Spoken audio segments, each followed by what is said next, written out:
Let's go. Getting it done. Keep proving things to us, to the Nationals, to the other teams out there. Wine and Gold on a roll. Ty Jerome, who saw that coming? But this Wine and Gold team, man, I have always believed. I've always believed about what this team could be. I said on last week's show, I think you don't go to the NBA Finals. I'm not going to like how this season went. But every single step of where this Cavs team goes keeps showing you why you need to believe in what this team can do. So excited. Big win over Memphis. And there's one specific thing that I want to talk about with the Wine and Gold on this show. We'll get to all that coming up. Combine week, one of my favorite weeks for the NFL, Pat McGuire, because we get to watch the guys work out. But somebody ain't going to be there working out. We'll tell you who that is. A couple of things I want to run through with the Browns, including free agent tiers and what kind of deal Nick Chubb could get. He was all the story last week about where he could go. His free agent pending coming up. We'll get to that. We got the grid. Pat's here. You got to be the cooler on the grid, man, because we have not yet hit it. We got to have it. We'll get to that. We got it all for you right here on Big Play. Welcome to the show, everybody. I am Matt Fontana. He is Pat McGuire. Appreciate you coming along with us. You can always follow on Twitter X at Matt Fontana Show. We're up on YouTube at Big Play, Instagram Big Play, and download that Big Play app for all of our content, all the shows, all the interviews. Download that Big Play app. Cavs getting it done in a shootout.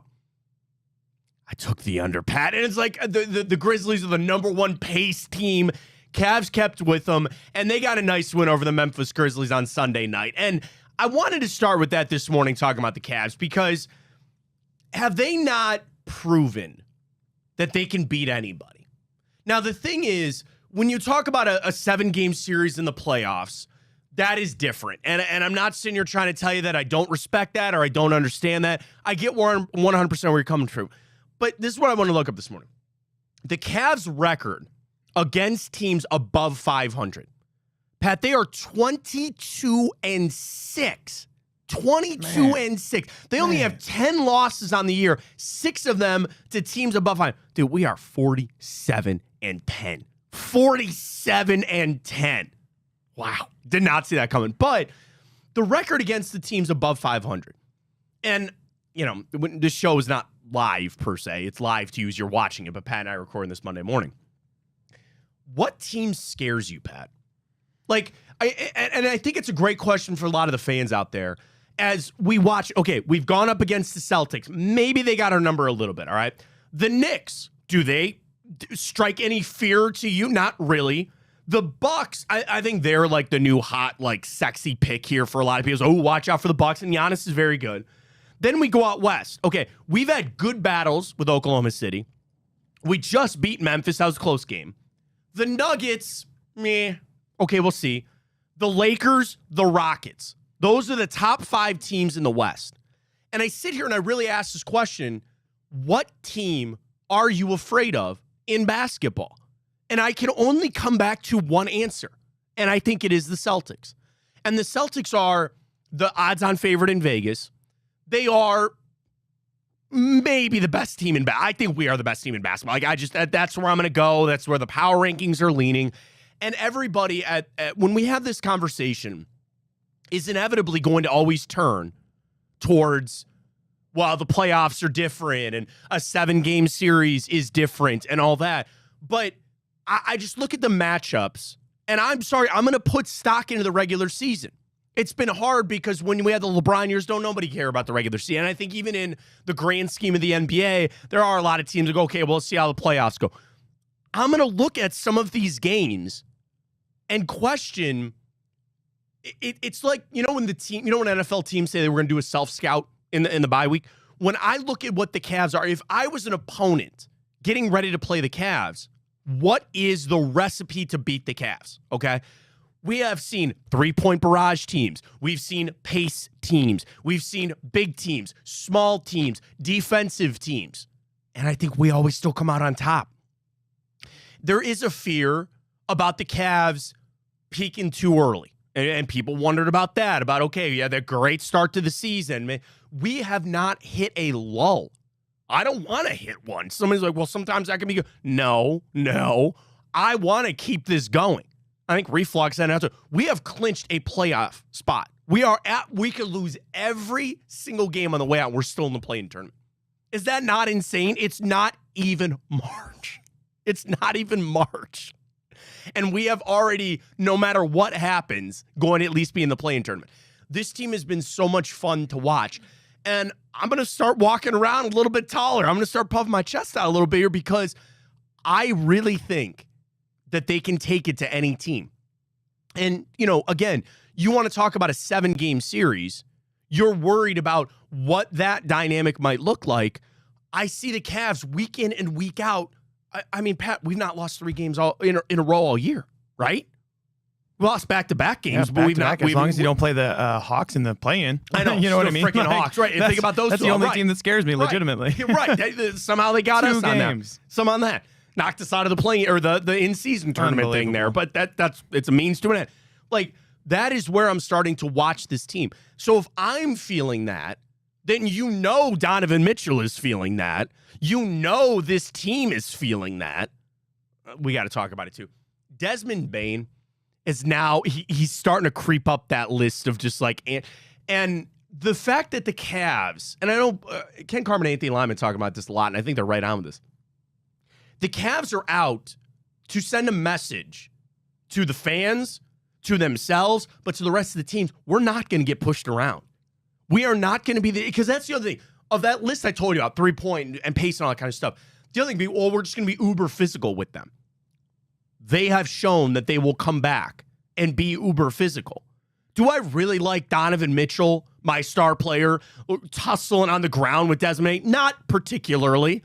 That's how you catch an elbow. That's how you twist an ankle or something like that. But it shows, especially at home, you're not going to bully us. You are not going to come in here and try to, when you got Jared Allen playing the way, because that was kind of a knock, I think, a little bit on Allen and Mobley. Oh, they're big guys, but are they tough? All I've seen this season is Evan Mobley shouldering guys, obviously put on a little muscle there, and Jared Allen not taking crap from anybody.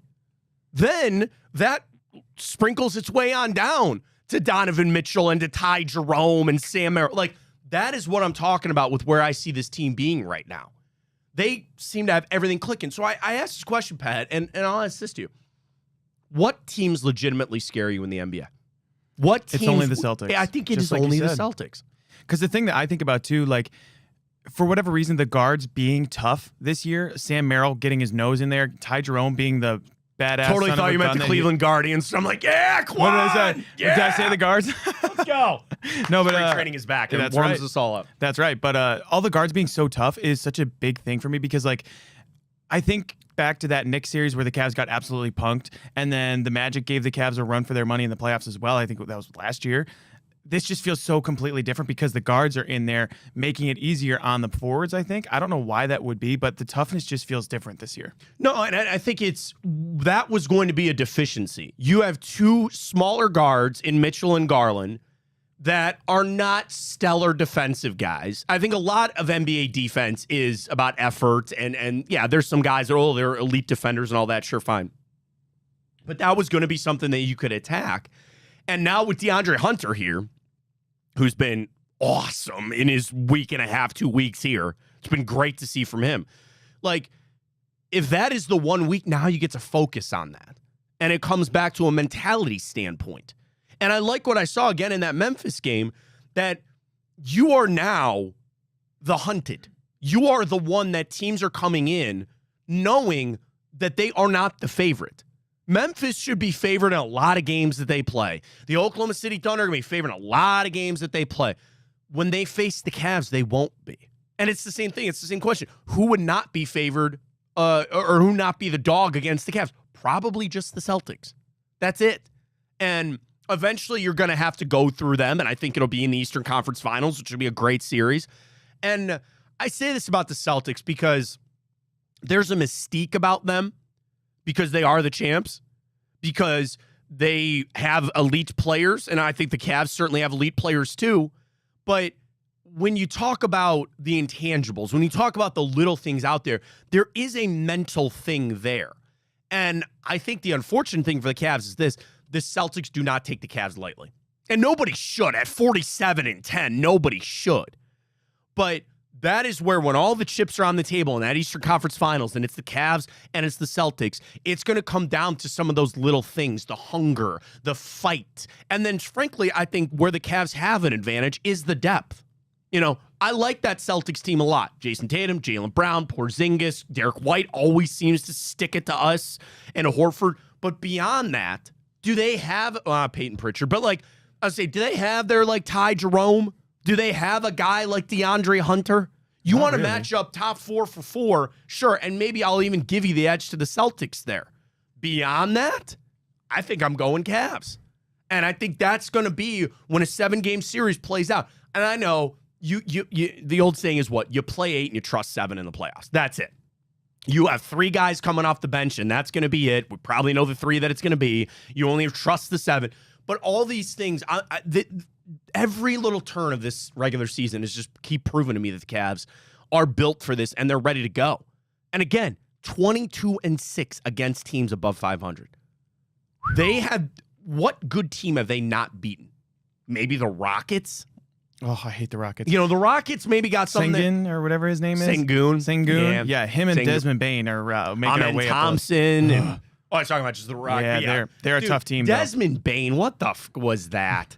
Come on, man. And it's like, I get they were trying to rattle their cages. And there was another time, too, which I appreciate John Morant, because he and Allen got into it for a minute, and then they're under the hoop, and like, oh, God. And Ja's laughing, and he gives him a tap, and Allen kind of gives him a tap back. I'm like, all right, good. We're good there, you know. And I like watching John Morant play a lot.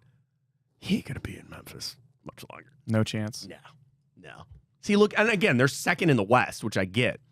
But, like, does he really have the help there that he thinks he's going to have? Zach Edey, everything he thought he was going to be? No, I'm just saying. I didn't realize they were second in the West at this point. They're tied with the Holy Nuggets. smokes. They're 37-20. Is that because overall, just don't, not even looking at the standings, Go do you ahead. think that's because the West is weak?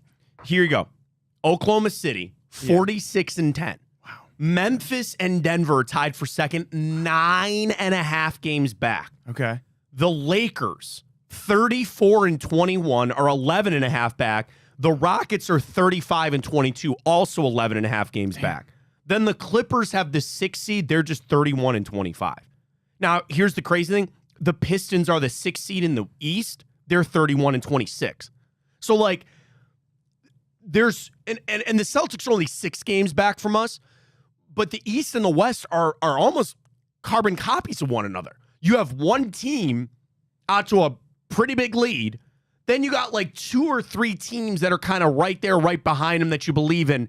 And then there's just everybody else. And that's, unfortunately, I think how the NBA is set up now with how they want to do the playoffs, with how they want things to go, which maybe is hurting the product. Everybody's talking about their TV ratings. Everybody's freaking out about why they're not watching. Maybe that's it. Because deep down in any season, you know, Pat, there's 6 teams that are going to win an NBA championship. That's it. That's it. I'll give you the 6. The Cavs, the Celtics, I'm going to say the Bucks over the Knicks. I'm not a big believer in the Knicks. I agree. And then out west, I'm going to say the Thunder, the Nuggets. I don't even think the Grizzlies are in this. And maybe the Lakers. I got to see what Luka is. I got to get more time with Luka there with LeBron. You got your 6 teams. That's it. Cavs are one of them. And if you really wanted to parse it down to 3, I think it's Cavs, Celtics, Thunder. That's it. And I'm talking about the completion of the team. I'm talking about how they would go in a 7-game series. That's because that's, again, what is going to be the importance of it.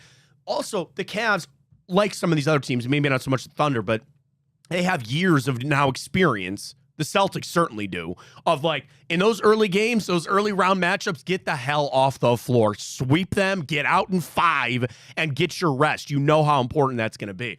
But these games against these big teams, number one, I can't say this enough. I thank the Cavs for being relevant because is it not fun to sit down and watch Cavs basketball on a Sunday night when they're playing a good team and you know that they're going to win? Yeah, it's crazy. 5 straight, after the Memphis game, 5 straight national games on ESPN. That's right. Yeah, I mean, that's right. They flexed a couple. Yeah, we've had a ton on TNT against the Thunder. I mean, it's been a completely different type of season. It's been a lot of fun. It's been so great for the Cavs. Big believers in them. We got some big games coming up, certainly, that will keep you covered. All right, we got to flip over. It is a big week. The Combine. And we got some big news about the Combine. We'll talk about that. And I got to send a warning to everybody out there. There's an important warning that I got to tell everybody about. And we'll do it coming up right here. We are presented by our great friends at Garage Beer. We love you, Garage Beer. And Fairway Ford. Super Duties are on. Truck month. They got you covered at Fairway Ford. You know what I saw driving this morning, Pat? A bright pink Bronco. And I was like, oh, that stands out a little bit there. Whatever you need, they got you. I don't know if they have a bright pink Bronco at Fairway Ford. You want to get a bright pink Super Duty? That'd be something to stand out. A little F-350 King Ranch, a little bright pink on it. They got it all for you. But every month is truck month. They sell a lot of trucks there. You're looking for that F-150, certainly.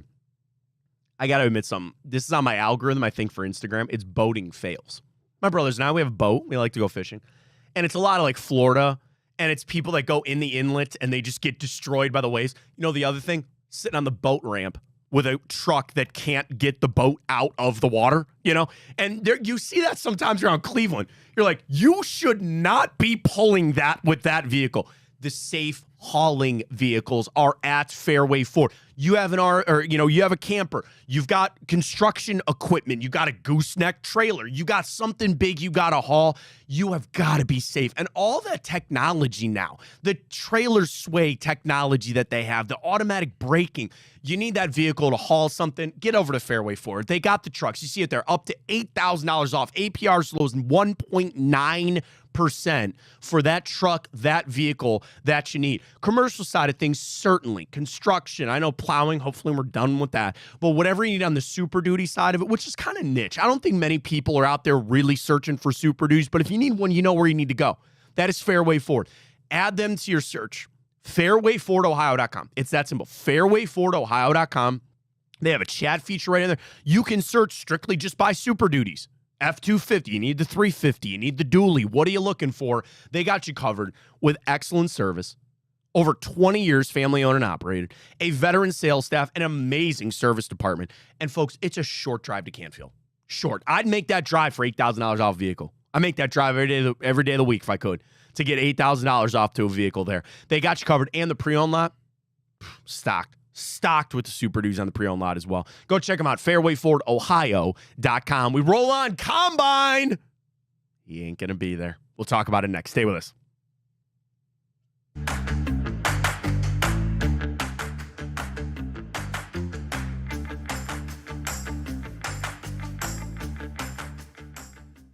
All right, it is silly season for the NFL, and there is no sillier season than this week at the NFL Combine. Shedeur Sanders not going to be there. Welcome back, Fontana Show, right here on Big Plays. Pat McGuire, I'm Matt Fontana. Follow us on Twitter, X, at Matt Fontana Show. We're up on YouTube, Big Play, Instagram, Big Play. I'll tell you about that app. It's got every part of our show there. Everything that you need is on the app. Presented by our great friends at, I always do, it's on my right shoulder. It's Garage Beer. They're over here. I had some Garage Beer gaming this weekend. Oh, always hits. And our great friends at fairwayfordohio.com.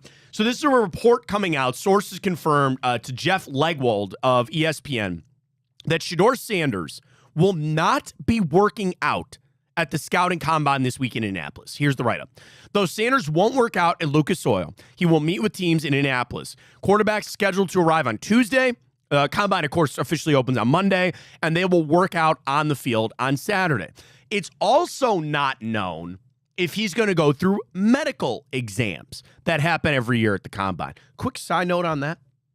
That might be the most important thing, maybe outside of the interviews at the Combine. Remember Jarvis Jones, linebacker, Georgia. He got drafted by the Steelers. Prospect, great. Shows up, finds out he has spinal stenosis. He's got a narrowing of his spine. Other guys show up. They have a heart thing that they never even knew about. The medicals are so important. And especially for, I'm not saying this about Shedeur, I'm just saying about any prospect. You know, they had a broken bone. They had something like, how is that healing? The medicals are so vitally important.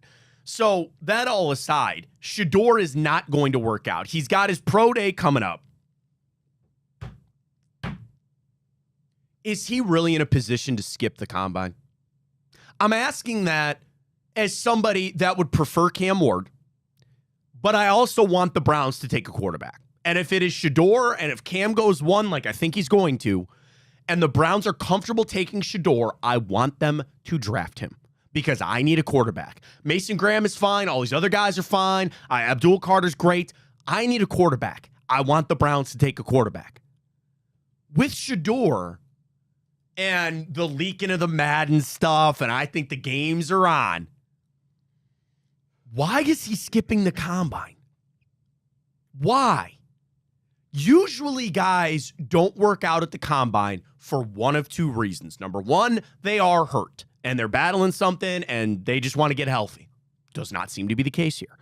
The other reason they don't, there's nothing to gain from it. Guys that are bona fide top 10 picks, but like, again, a lot of guys go and work out. And especially when he didn't work out and didn't play in the East-West Shrine game.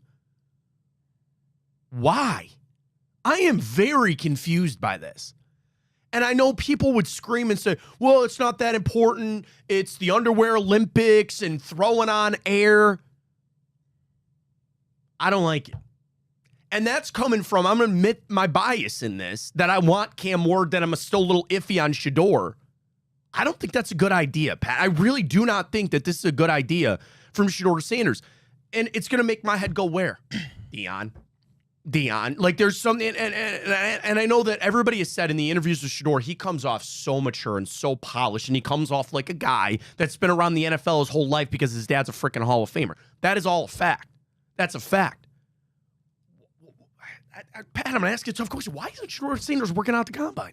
I don't get it, too, because, like, if you're Shedeur at this point, you're going to trust the tape that you had with Pat Shurmur as your OC. Like, show the people what you can do. Like, I understand you're not maybe going to want to run a 40 because it's not the number that you might necessarily want. Yeah. But you're more athletic, in my opinion, than Cam Ward. That could, I don't know. I'll listen to that. No, I'll give you that. I think so. But do you think he was relying on Travis Hunter? Like, just show what you can do with other receivers at the combine. I just don't really understand why you wouldn't throw here.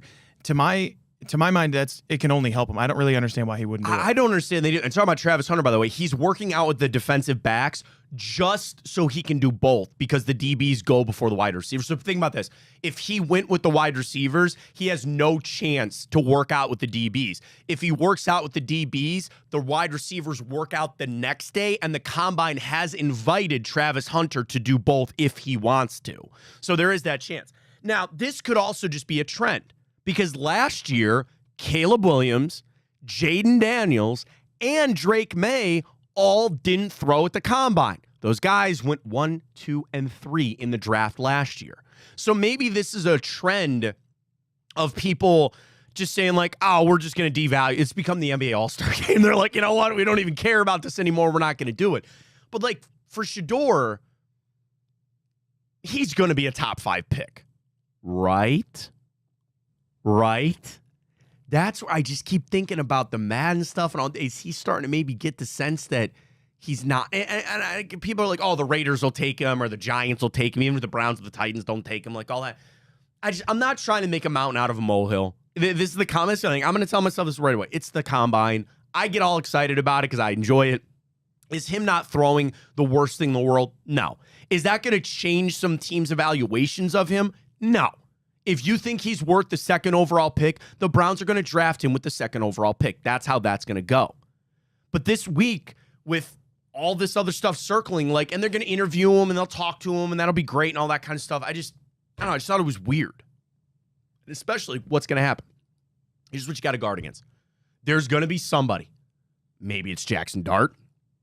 Maybe it's Jalen Milroe. It might even be Cam Ward. And who knows? Cam Ward might come out this week and be like, I'm not going to throw either. You're going to fall in love with somebody. And I'm not telling you not to, because that's part of the enjoyment that I get, and I'm sure you do as well, of going through this offseason process. But we got to take everything with a grain of salt. We got to take everything with a big grain of salt about the combine. But there's going to be risers. There's going to be somebody as we go through this process here that you're going to grab onto and you're going to love. I'm not going to lie. I kind of wish it was Shedeur. I wish somebody like him would have gone out there. Maybe it'll be Cam Ward, and maybe it'll be Jackson Dart. Maybe it'll be one of those guys. I don't know. They're going to go out there. You're going to get done with this week and go, I have to have that. I have to have that guy. And now you're just not going to get that with Shedeur. They're going to fall back on the tape, and the tape is immaculate, and it's pretty good and all that. But like, I just think it's interesting that he decided that he's not going to do it. Because I just keep coming back and I say, what? Do you really think it's going to hurt you? You know, the old school guys be like, oh, what? You don't like competition or you don't want to be out there with your guys? I'm not going with that. I'm not believing that. But I just think in a guy in his situation where I have questions about him, I think other teams do too, last year you knew Jaden Daniels was going 2. You knew Caleb Williams was going 1. I don't have that same feel about either one of these guys. I say this. I do think Cam Ward's going 1. So then Shedor's got to sit there and say, I know I'm going to be the next quarterback taken, wherever that might be, and whoever that team might be. So I feel good about wherever that is, and I'll play this hand out the way that it was dealt to me, and that's just where you kind of got to go. But that's what I'm saying. All this smoke about Jackson Dart.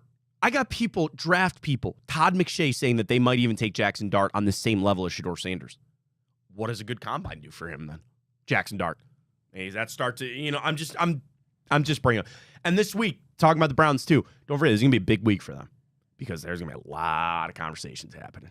And when Andrew Berry sits down at St. Elmo's to get some of that cocktail sauce or that shrimp cocktail right there, so he's going to lean over and go, what are you doing, Myles Garrett?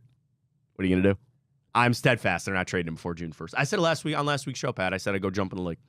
If they trade him before June 1st, and there's a lot of ice on that lake right now, too. A lot of ice. They had to pull some guy off the lake. Don't do that. Don't do that. What, did he break his leg or something on there? Something like that. Dude, what is wrong with you people? Story? Can I tell you a quick story? Shout out to the Cleveland Charge. Yeah. Wife and I and my brother, we took our kids to the game. Those games are great. Awesome. Amazing time. Number one, there is not a bad seat at Public Auditorium to watch that game, number one.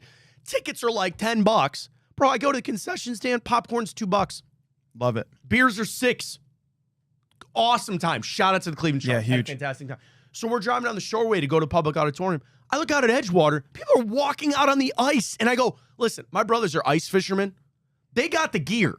They have survival suits where if they go in, they're going to be all right. And people just...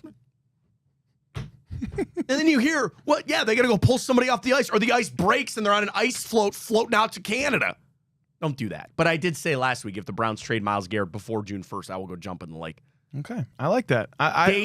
Mutual date agreed upon. Mutual date to be determined. Player to be named later. But honestly, I'm going to hold you to that because honestly, we've had a lot of people say that. Hugh Jackson style said he would jump in the lake, didn't he? But I don't know. I think we're going to hold on to him too. I think, at least to June 1st. For sure. I think they're going to trade him, but I think it's going to be after June 1st. Do you think they go Abdul Carter, though? I know we don't have a whole lot of time here, but. No, here's what I think. You think they go quarterback, huh? I hate to tell you, Pat, and that's not. I know we don't have to. You want let's continue this conversation on the other side. Let's do a conversation. We'll come back. I want to talk about the draft and where I've had my little shift here with the draft as it relates to Myles Garrett. We'll get to NFL free agency. What's Nick Chubb going to command in the free agency? We'll talk about it. Stay with us. Fontana Show right here, Big Play.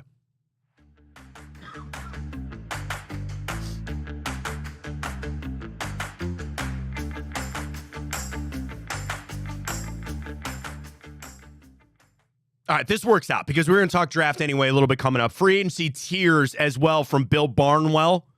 How many franchise quarterbacks are available in free agency, Pat? I'll tell you about that coming up in a minute. But welcome back. Fontana Show right here on Big Play. Download the Big Play app. Check us out on YouTube and Instagram, Big Play, at Matt Fontana Show on Twitter. He's Pat McGuire. I'm Matt Fontana. So we were talking about the draft and Shedeur not working out the combine and how Andrew Berry's going to be sitting in Indianapolis this week, and every single person that sees him is going to ask about Myles Garrett, right? And I'm steadfast. I don't think they're going to trade him before June 1st because of the money. And also, I don't want picks in this draft. I'm fine with future picks. We move forward on where the Browns franchise is going. But to your point about Abdul Carter, because you're right, and I've seen this in drafts over and over and over and over and again, where they go, well, they just draft Abdul Carter to replace Myles Garrett. I've had a shift. I have to have a quarterback at 2. I got to have a quarterback at 2. And I would be over the moon, and I would love it if it's Cam Ward. If it's Shedeur Sanders, and that's what they believe in, I'm on board, man. Let's go. Jackson Dart, Jalen Milroe, and even the guys in that second wave of Will Howard and Quinn Ewers and all those other guys in this, maybe second, third round, whatever, fine. You can't. When people say, okay, draft Abdul Carter to replace Myles Garrett, I say this in the most respectful way I possibly can, Pat. What has Myles Garrett brought you? He is a generational first ballot Hall of Famer. I've got 2 playoff appearances, 1 playoff win in his career here. I need a quarterback. And I'll replace, and it's not going to be easy to replace Myles Garrett. I'm not making this out to make it be as simple as just drafting a guy and you're done. You find the quarterback, then you supplement the other pieces. That's what they need to do here. And if you really think that Abdul Carter's everything and he's just a can't-miss prospect and all that kind of stuff, I would rather take a stab at a quarterback. And especially in this draft where I was reading through this morning as well from just some write-ups on this draft. You ready to go? This is from Matt Miller from ESPN, who I like a lot. This is a quick one here for you. What are scouts saying about this overall draft class? One NFL general manager. There may be 4-5 blue chip players. After that, it's 40 guys with late first or second round grades. Let me say that again. Wow. From a GM. You got 4 or 5 guys in this entire draft that this GM thinks is actually going to turn into something. The scouts view the 2025 class as light on future all-pros, but strong on starters. Okay, yeah, I need a starter. I need some nice guys here and there. I need a quarterback before everything else. So I'm going to do you 2 things here. I need a quarterback. And this is a draft that is light on prospects. It's a perfect recipe to draft a quarterback. Yeah, the headline for Matt Miller is it's the meat and potatoes draft. Exactly. Yeah, Line it's is run of the mill. Great. Yeah. Line is great. Running backs are phenomenal. Good tight end class. We're really getting into this now. This is the stuff that I love, man. This is great. We love it. Go get those guys. Start with the quarterback. This isn't a draft. I know Zach Martin just retired. Go look at that draft class and stare at Justin Gilbert. Man. All pro. Justin Gilbert, Aaron Donald, Ryan Shea. I mean, Shazier got hurt, but like all these guys of the top, I think 11 picks, all those guys made a Pro Bowl except the one. It was Justin Gilbert. That's not the draft I'm talking about here. And maybe I'm projecting and I don't have a crystal ball to look into the future. But if you got a weak draft class and you need a quarterback, now is the perfect time. Because I don't know if you're going to miss on any of these guys or really sit there and say, man, we missed that guy. It could happen, and it might happen. But now is your time to go take a stab at a quarterback. So it's like, it's hard for me to say that and not come off as like an anti-Abdul Carter kind of guy. But right. I just need a quarterback. I gotta have a quarterback. Yeah. So that's the thing. That's the thing too. Is like I've waffled on it quite a bit because Abdul Carter is probably who I want. I know we on the Big Play Cleveland show, Chris McNeil is going back and forth with Nick about it too because Nick's kind of on the train that you're on. And I would love to see Abdul Carter in a Browns jersey, but the hard part is that the thing that I haven't seen from the scouts is they are not saying that he's a Myles Garrett generational type talent. Sure. In 2017, that draft class, they said that Myles Garrett was far and away generational number one overall pick. Yes. That's not what we're seeing right now. Correct. The draft class as a whole is not generational by any means, but if you're not seeing the generational defensive lineman that you think you are, take the quarterback. I was waffling on it before, but now I actually I might be in a quarterback. I'm swaying on you a little bit. You might be. Here's the thing, Pat. There is a risk. This is brutal. On any draft. There is a risk on any single player. What you try to do is lessen those margins by exactly what you're talking about here. Just the buzz that this guy might be special, that this guy might be something. And I get it with Mason Graham a little bit. I get it with Abdul Carter a little bit. I'm bullish on Travis Hunter, to be honest with you. I'm not buying quite all that. And it's just like, if you're in that where you're not, again, who knows? Mason Graham might be the next Aaron Donald. I have no idea. But like, if I'm not starting in a spot like that, then that lessens your risk just to go take a quarterback. And let's call it for what it is too. Mason Graham's not going to save Andrew Berry's job. Abdul Carter is not going to save Andrew Berry's job. Andrew Berry's job will only be saved if he drafts a quarterback that turns out to be the future of the franchise. And the other problem, you only got 1 year to prove that. Because I don't know if Andrew Berry is going to get another draft if this one goes bad. And he could be trading away guys for a bunch of picks that he didn't even make. And I think he knows that. That's why I think it's hell or high water you're taking a quarterback. And I just want this on the record, too. I'm not writing off that they don't trade up to one. I was thinking the same thing. There's been buzz this week. Matt Miller said this is all quiet on that front. Yeah. Well, and that's fine. That'll pick up after this week. Mark my words. Coded language, I bet. You know it. But so here's the thing, too, is like, think about it this way. Giants don't win that game. The Patriots don't win that game. We're sitting at, 4, 5, 6, whatever it might be. How different are we feeling then? Like we're praying that Shedeur falls. No, that's what I'm saying. There's like, more I think pressure then now. it kind of opens up because What you don't want is other teams to make decisions for you. Yep. Where at this point, you just have the Titans. And I pray that they screw that up, right? Yeah. Somebody might trade up to go get Cam Ward. I don't know. It's kind of why maybe I would think about doing it, right? Like, and I don't like trading up in a bad draft. But again, if I want the quarterback. Cost would be lower, though. Yeah, see, would that's you the hard give- part, Would you though. give him 33?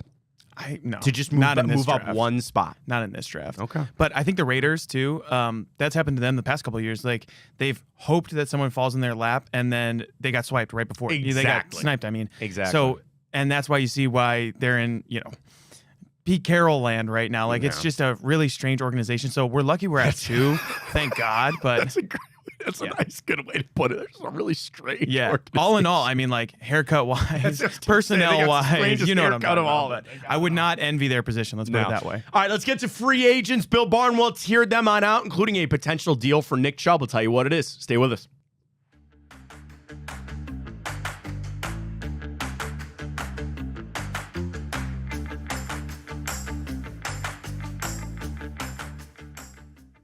All right, we got free agent tiers from Bill Barnwell. Fontana Show right here on Big Play. Download the app. Check us out on Twitter, YouTube, and Instagram. So we start with quarterbacks. Franchise players available. None. Pro Bowl caliber starters. None. Woof. Capable starters. Sam Darnold from Bill Barnwell. Borderline starters, high-end backups. Brissett, Justin Fields, Daniel Jones. Hot name for the Browns right now. Russell Wilson. Gardner Minshew. Is Aaron Rodgers a borderline starter? I don't know. We'll see. Backups to get money. Garoppolo, Flacco, Locke, all those kind of stuff. So I start this, and we're going to get to the Nick Chubb money of what Bill Barnwell thinks he's going to get. I talk about things you're locked into. Nothing gets fixed until you draft your franchise quarterback. You want to go sign Justin Fields? I'd love that. I wanted Fields here this year. You want to go sign Daniel Jones as a bridge, try to capture lightning in a bottle? Fine. You still damn well better draft a quarterback. I'm going to tell you this. Nothing's going to piss me off more this offseason for the Browns is if they sign one of these mid-level guys and then they go, well, that means we don't need to take a quarterback anymore. I'm going to lose it. I'm going to lose it if that is their mindset going into this thing. I don't think that's what's going to be, and I'm fine. I love one of those guys. I want the Drake May experience. You sit the guy for 5 weeks, and then by week 6, 7, you throw him in there, and you say, okay, now it's time to go. So you want to go sign Daniel Jones, just your little bridge for 5 weeks, so be it. We'll see from there. All right, to the running back side of things from Bill Barnwell. Franchise players, he says none. And I think that has to do with Nick Chubb being injured. He goes, like, okay. Bill Barnwell put Nick Chubb on a backup, likely to net guarantee. He's on the same That's list crazy. as Kenneth Gainwell, Cam Akers, and Alexander Madison. Put some damn respect What are on we- Nick Chubb's name here. What are we Thank you, doing? thank you, Pat. Thank you. Look at Kenny that Gainwell? list. And I'm knocking Kareem Hunt here. Cam Akers, what? Come on. What are we looking at here? He at least deserves to be up with Dobbins, and that's a borderline starter. So here's the thing, too, is Elijah Mitchell missed the whole year. Come on. Didn't even play. Like, I understand both guys missed a substantial time. One is significantly better. He Bill. writes. What If- are we talking about? Scroll down a little if you can on that. Thank you. What are we talking? Scroll down. going. Keep going. Yep. Right there. Chubb here, yep. It feels strange to have Chubb here, but the 4-time Pro Bowler coming back from a serious knee injury, then broke his foot. Okay, fine. Come on. All right. Final thing, scroll on down. The money is at the bottom of this. Right there. Yep. $2 to $4 million per season. That doesn't mean they're in the same category, though. It can't You be know the what I same mean? category. Like- Yeah, there's no way. And I know it was a big conversation topic for a lot of people last year of like if he could go to Pittsburgh, whatever. For $4 million, I'll give you $5. You better not let Nick Chubb leave. I agree. You damn well better not let him leave. That's And I'm not crazy. looking at that and saying that I think he's going to return to form. I hope he returns to form. He might not. This running back class is stacked in the draft. You will take one, whether it's at 33, you have, 5 picks in the top 94 or whatever it is. You take a guy later, you better bring back Nick Chubb for that price. $2 to $4 million, maybe even $5 on a 2-year deal. Do you think do that? Do you think that's why he's pushing all these names down the list? I mean, Nick should not be that far down the list, but do you think the depth of this running back draft is why so many names That's a great are down point, here? and I would have to be. It has right? to be Because the other but one that's overweighing those running backs. Sure, That's and overweighing there all was of a them. list that they put out of the top 50 free agents, and they predicted a destination for all of them. They had Sam Darnold going to the Raiders, or no, I'm sorry, they had Russell Wilson go to the Raiders, Sam Darnold go to the Giants. And I'm like, oh, well, that changes the draft for us. That's a good thing. The only top 50 free agent that they'd linked to the Browns was J.K. Dobbins. I'd rather not pay J.K. Dobbins that money, pay Nick Chubb cheaper, and draft a guy. That's what I'd do. Sorry, Jerome Ford is just going to get cut out of this thing. I think we've seen it. I think we got there. You go get Judkins. You go get Travion Henderson.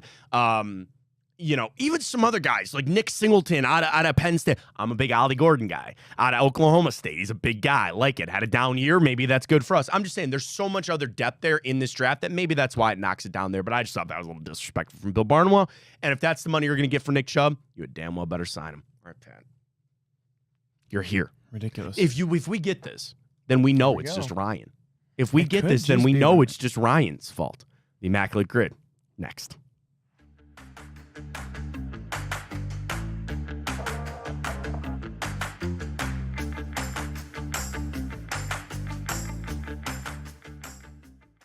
Gotta have it, gotta need it. Let's go, Immaculate Grid, Pat. Let's go. All right, let's go. All right, here let's we go. ride. All right, let's ride. We got 2 statistical categories. Let's go. Okay. All right, 5K. 5,000 All career right. rushing yards. Yep. You want to start? Okay, Washington. Well, again, they just had to play there, so that's Adrian Peterson, Adrian Peterson. right? Right? Wait, Yes. I'm not. Did he play in Washington? Yes, he did. Right? I mean, I don't know, but that sounds right. Yep. Okay. Let's do that. I'm like 99% sure that he did. Okay. Adrian That- Peterson. Okay, Ooh, good. that would have been All right, hilarious. that would have been bad. That would have been hilarious. You can go Kareem Hunt. You go Jamal Kareem Hunt. Charles. You can Yeah, go. I like Jamal. Yeah, go Jamal Charles. Priest Holmes supremacy. Yeah, Priest Holmes. I almost He's so clicked the good. wrong one Yep. there. All right, 1,000-yard receiving season and 5,000 career rushing yards. Now, they should go Christian McCaffrey. I was thinking the same. Yeah, one. it's got to be. It's got to be. Or, I mean, that's fine, but I think did LaDainian Thompson? LT? Oh yeah, LT totally did. Yeah, Too. McCaffrey's fine, though. That one we don't have to mess with. Okay. Nice. All right, let's just do Bears and 49ers 1,000-yard receiving season. Bears in. all the way at the bottom. 1,000-yard receiving season. Yeah. Did DJ Moore get that? Oh man, I remember this like. Who are the legacy Bears receivers? It had to have been. Yeah, I mean Brandon Marshall. Brandon Marshall probably had to have had it. I don't know though, because I remember. I think DJ Moore would be actually better, because he is like the first one in like a while. I want to say. Okay, yeah, I'm fine. DJ Moore it is. Get DJ. the right one. Yep. Okay, all right. San Francisco, Ayuk. Okay. Right? Did he have it last year? Or Kittle? Just yeah, go yeah. Kittle. Go Kittle. Kittle. It's got to be Kittle, right? How about Jerry? Can we just do Jerry? Yeah, we could. Yeah. Let's do Jerry Rice. Safe. I would say that would work. I would think that. It's a 2004, man. That's Yeah. crazy. The That's best. so All funny. right. All right. Now Okay, we're okay. in this. Now we're Okay. cooking. Now we're so cooking. let's start Chiefs, because I instantly thought of Nick Foles. And then I thought Chiefs Bears. Is that not Nick Foles? Right? Mm-hmm. The other one that I thought of was Kyle Orton. Oh, Kyle Orton, yeah. But I think he would. But let's just go Nick Foles there. Foles here. Right? I don't remember him on the Chiefs, but he's played all over. I Feel good about it? yeah. Okay. Right? I All think right. so. Do you want to hold off? Are you feeling iffy on it? I feel good about Orton actually, but we can hold off. Let's hold off. Let's hold off. Yeah. That I thought instantly of Colt McCoy. Bears Manders. Washington. I know he was in Washington. I did, or am I thinking of Brian Hoyer? Oh, Hoyer's played all over the place, man. Yeah, no. Shout out. Yeah. I'm trying. We need a. I was trying to start with the quarterbacks. on Yeah, this. of course. The MVP, Josh Johnson, like you said. Yeah, That was funny. he was, and it's interesting because he was on so many teams, but he actually had to play in some games for this. exactly. All right, let's recalibrate here, because I feel like again we're focusing. They sound right, but I'm kind of questioning it now. All right, San Francisco. Ted Ginn didn't play at either one of those other spots. Jimmy Garoppolo didn't. Right. Sam Darnold didn't. Alec. Oh no. Oh my God. Okay. San Francisco, Washington. Alex. Oh, actually, Alex Smith works for a bowl. Oh yeah. Yeah. So which one can we figure another one out for? Wow, good pull. Yeah, Alex Smith works. A crazy one that I thought there, but I don't know, is Pierre Garçon. I know he went to Washington, but I don't remember if he played in San Francisco. That sounds right, actually. I was thinking Marquise Goodwin, too. Oh, that's a good one. I don't think he did. Yeah, wow. Well done. Yeah, but I don't remember him in either one of those other spots. A rare Pierre Garçon pull? I love it. Yeah, but I just don't know if it works. I want it to work. Yeah. I want it to... Do you want to rip it? I like that idea. You want to get crazy? Anytime you can get a Pierre in there, man. Pierre Garçon? Yeah. Played for 10 years, though. I know he was in Indy. I know he went to Washington. And I want to believe him in San Francisco. I think that sounds right, too, actually. All right. Let's rip it. Nice, dude. Let's go. All right, Alex Smith Okay. for the other one. Yep. All right. Alex Smith. Played Not till the tight 2020. end. Yeah, not the other one's the tight end that used to play for the Browns, actually. Oh, no shit. All right, okay. Bears. All right, come on now. All right, okay. Oh, man. Jake? I'm feeling like a tight end right here. Well, Bears. that's Kyle Orton. Okay. Again, if Yeah, I feel confident. I think Nick Foles. I think Kyle Orton. Okay. But I feel more confident about Orton. Oh, actually. go rip Kyle Orton. Yeah. Rip it. Let's Nice. go. All Let's right. go. All right. Come on. Manders Bears. Brissett. Don't remember him in Chicago. I don't either. I'm trying to think of like those small running backs like McKissick, JD McKissick. Oh yeah, JD like, McKissick was certainly in Washington. I don't know if I remember him in Chicago. Yeah. I mean, I have an answer. If we don't think of anything, Colt McCoy would probably be my rip there. Okay. But in Chicago, I get him and Hoyer confused. Yeah, It's not because Hoyer was in Chicago, not Colt. And then Hoyer didn't play in Washington. Colt did. Right. Oh my God. Does Taylor Heineke work there? Oh man, he definitely played Washington. I don't remember on the Bears. Oh no, you know who I'm thinking of? Tyson Bagent. He played Tyson for the Bagent, Bears, that's and right. then Taylor Heineke Yeah. played there. D2 legend. Shout out. Gardner Minshew doesn't work, I don't think. I love Taylor Heineke, man. Yeah, he might be your future backup in the Cleveland Browns. That's right. Shoot. Is he guaranteed money, Bill? Do we know? I like your running back is getting to me. I'm liking the running back pick. Yeah, but I don't. there feels like a big bruiser, like a Brandon Jacobs type. Like yeah.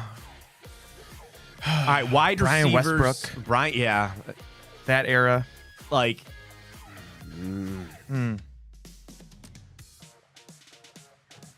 Damn. Okay, Bears quarterbacks. Like obviously, okay, Orton, Cutler, Justin Fields, no. Mitchell Trubisky never played in Mitch. Washington. Trying to think of those wide receivers too. Yeah, who was wide receivers that he was thrown to? Terrible wide receivers. Brandon Marshall never played in Washington, I don't think.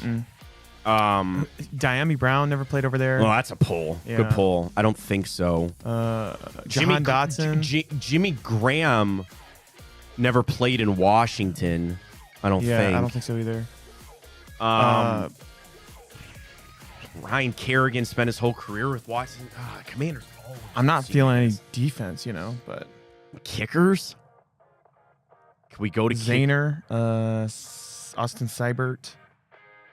Yeah, those sound good because they've just been everywhere. Mm-hmm. Yeah, they didn't play for Chicago. What's that? Matt Prater. I don't think so. There's got to be one just slapping us in the face. They've They're had two that legacy programs too. I mean, they've been around forever. Doug Williams. The Hogs. If we go back in that era, I don't. It sounds Joe right. Theismann, maybe. Doug Williams sounds right to me for some reason. I don't know why. You want to rip it? We're kind of. I kind of like it. Yeah, go ahead, Doug Williams. We're gonna go. We're gonna go. We're gonna go. We're gonna go. Which one though? The earlier one. Yeah, first one. Or no, wait. What year is that? 86 to 87. It'd definitely be 78 to 89. Yeah, that's it. All right, how we feeling? I'll find out. No. Scroll down. Damn it. Damn. Montez Sweat. Oh. Nick Foles worked. Okay. Montez Sweat. Wow. That's a tough one. Clinton Portis. Should have known. Oh, that's a good pulling Clinton Portis. Yeah. All right, final break. Yeah. Back right after this. Stay with us.